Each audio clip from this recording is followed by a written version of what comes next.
Tere tulemast kevadisse Vanapaagu põrgu kööki. Ütlen niisugust nalja, et ideed hakkavad otsa saama. Ehk suve poole midagi paremat tuleb. Siis on ilmad lasevad väljas midagi kamandada, ümber grilli joosta ja seda hõõgule puhuda. Üldiselt on praegu seis nutune. Päris nii nutune ka ei ole, et mitte midagi teha ei ole. Siin koputasin ja koperdasin ühe sellise idee otsa, mida mul küll ei ole proovitud kunagi.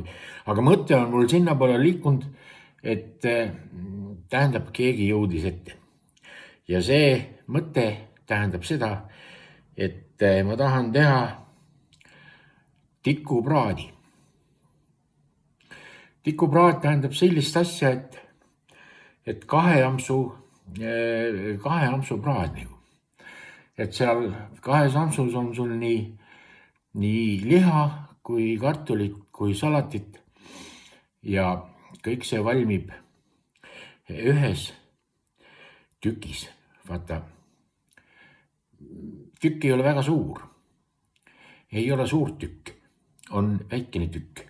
Ja seda ma nüüd sulle näitan, see ei ole minu välja mõeldud. Minu mõte on liikunud küll sinna poole samamoodi, aga see, mis nüüd, mida ma nägin, et see on enam-vähem üks ühele sellega, mida mina nagu nüüd teen. Mina teen teistmoodi, mina kasutan soolapeekonit, peekoni lõike. Too tegija kasutas lihtsalt seaveki. Idee on pärit Ukrainast ja on vaja ahjuplaati. Kui sul on suur pere, on sul vaja suurt ahjuplaati. Minul on pere väike, üks liige ja vaata, kui hea on näiteks koosolekut pidada. Kui üks hääletab poolt, siis vastu ei hääleta mitte keegi. Nii, ja asi seisneb nüüd selles. Mul on vaja õli, siin on mul oliivõli, siis on mul vaja pintslit, mis jäi remondi tegemisest üle. On vaja natukene suitsupaprikat ja hmeelissoneeli. Kuna liha on soolane, siis ma soola ei tea doseerida, aga nüüd ma alustan ettevalmistusega ja see valmistus on hea. Kõigepealt ma lõikan kartuli, mis nad üldse on nüüd? Vaata, need otsad võid sa pärast ära praadida. Kartuliseibid ja need on kuskil sentimeeter. 1, 2, proovi lõigata nii, et nad on enam-vähem ühe paksused, siis valmivad ühel ajal. Nii, siin ma mõõtan hea veel Vanapaagul. Ja need ma panen nüüd siia, ei pane praegu, pagan, ma olen enne selle, tead, mis ma pean tegema. Ma pean selle paberi enne õliga kokku tegema. Nii, paberi teen õliga kokku.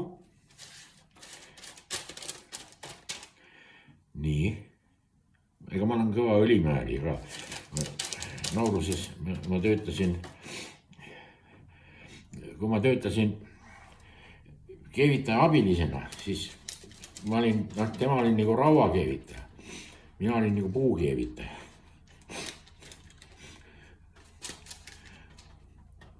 Nii, okei.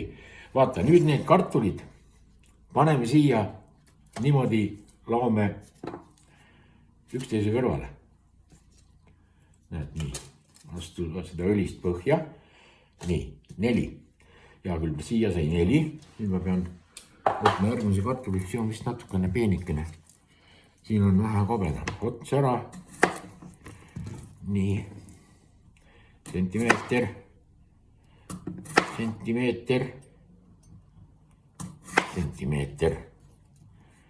Ja veel sentimeeter.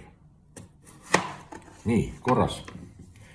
Nüüd rohkem ma praegu siia ei pane, siis nüüd on nagu pilt selge, kuidas see asi käib. Ma hakkan seda asja siis pärast ma teen edasi ma näitan põhiliselt selle värgi ära. Nii, siin on nüüd kartul pandud, vaata siia kartulile, nüüd on selline lugu. Siia peale kartulile ma soputan natukene suitsupaprikat. Nii, õnnalt, et iga kartuli peal on natukene suitsupaprikat. Et välja näeb see siis niimoodi ilusti. All right. Siis nüüd on vaja üks sibul, soovitavalt punane, see ei ole nii intensiivselt kibeda maitsega. Siit võtame ka otsa ära, selle sibula otsa võid sa kuskile pista, kus sul meeldib, kus sibul on. Ja siit lõikame enam-vähem samamoodi, aga lõikame poole sentimeetrise ja paneme siia paprika peale, siia kartuli peale, selle viluuni. Selle viluuni lõikame siit niimoodi, paneme siia kartuli peale. Nii, võtame veel siit siis ühe viluuni, et ma saan edasi näidata. Nii, all right. Nii. Praegu on siis seis on selline, et siin on nüüd need pintslivarest torkab silma peast välja. Siin on nüüd need sibulad siin kartuli peal. Vaata, nüüd ma võtan jälle õli. Võtan jälle õli, õlistan seda sibulat, siis sibulast nüüd siis siit ketast ja vahelt vajub see natukene see õli välja. Tegelikult ma võin kartulit siin niisama ka juba õliga kokku teha. Vaata, nii, kena. Mis ta nüüd kena, aga ütleme illus. Ja järgmine etapp, mis toimub, on see, et ma võtan selle suitsupeekoni. Võtan siit suitsupeekoni. Nii. Selle peekoni võtan siit nüüd niimoodi. Vaata, see on, tavaliselt on ta pandud kokku kahest poolest, et üks pool on nagu pekisem ja teine pool on nagu taisem. Selle taise poole võid sa hommiku munaga praadida, aga selle pekisema poole, selle panen niimoodi kokku. Näed, niimoodi.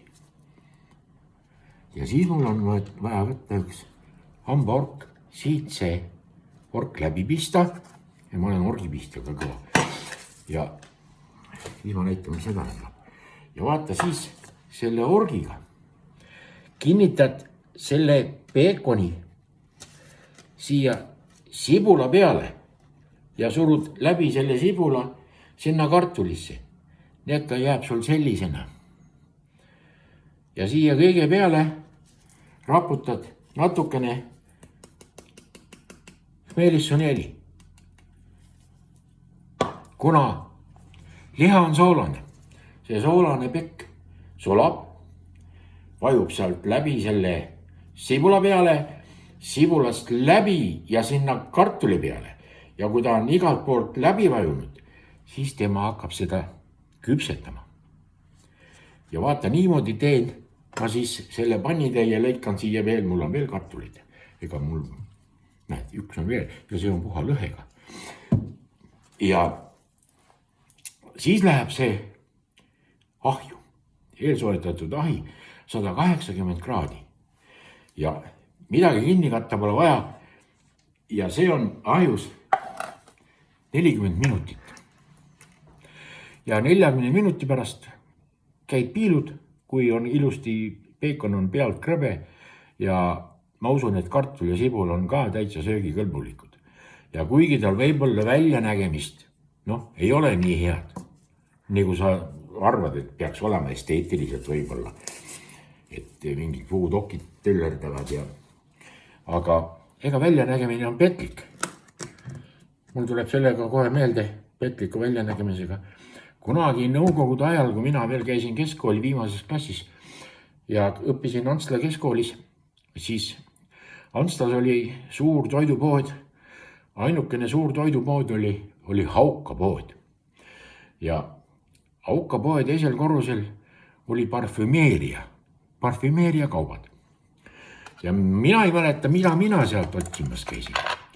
Aga minuga samal ajal trehvas sinna poodi üks päris soliidselt ülikonda riietatud härrasmees, noh, päris härrasmehe välimust tal ei olnud, sest tal oli ikkagi, ütleme, paaripäevane habemetüügas. Ja siis ta pöördus selle müüja poole, seal oli üks noor tüdruk, müüja poole sellise jutuga, et neiu, andke andeks, kas teil odekolonni on? Noh, tollel ajal valikut eriti suured ei olnud, Kasevesi ja Trainoi ja Rigo Hardi, mis seal veel on. Ja müüja siis küsib tema käest, et on küll, et aga millist te soovite? Mees nagu jäi nagu mõttesse, vaatas ühele poole, vaatas teisele poole, siis vaatas selle müüjale otsa ja üle leti ütles talle niimoodi. Ma sooviks sellist.